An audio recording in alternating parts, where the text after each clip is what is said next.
12 টাকায় 18টি কলম কিনে 4 টাকায় কয়টি বিক্রি করলে তার 50% লাভ হবে। এখানে বলছে কি 12 টাকায় 18টি কলম কিনে আনে 12 টাকায় 18টা কলম, তাহলে বলছে 4 টাকায় কতগুলি কলম বিক্রি করলে তার 50% লাভ হবে। তাহলে আমার 50% লাভে বিক্রয় মূল্যটা বের করি না। 50% লাভে বিক্রয় মূল্য 50% লাভে বিক্রয় মূল্য কত হবে? 150 টাকা। যদি ক্রয় মূল্য 100 টাকা হয় তার 50% বৃদ্ধি পেয়ে বিক্রয় মূল্য হবে 150 টাকা। এবার আমার ক্রয় মূল্য যদি 100 টাকা হয়, ক্রয় মূল্য 100 টাকা হলে বিক্রয় মূল্য কত হবে? না, বিক্রয় মূল্য হবে 150 টাকা।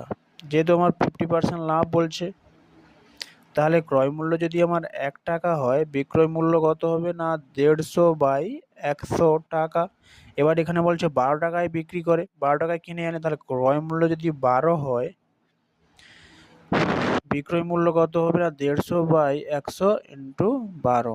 এই শূন্য করলো 5 3 15, 5 2 6 12, 18 টাকা।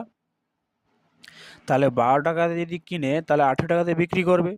ক্রয় মূল্য যেহেতু আমাদের এখানে বেরিয়ে এলো, তো ক্রয় মূল্য 12 টাকা হলে তার বিক্রয় মূল্য হবে 18 টাকা। তাহলে 12 টাকায় 18টা যদি কলম কিনে তাহলে 18 টাকায় 18টি কলম বিক্রি করবে।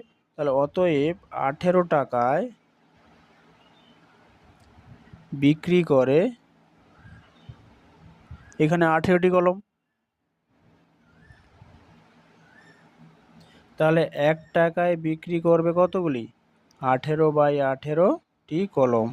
তাহলে এখানে যদি বলি 4 টাকায়, বলছে 4 টাকায় বিক্রি করবে 18/18 ইন্টু 4 কাটলে 4টি কলম। এটা আমার উত্তর হয়ে গেল।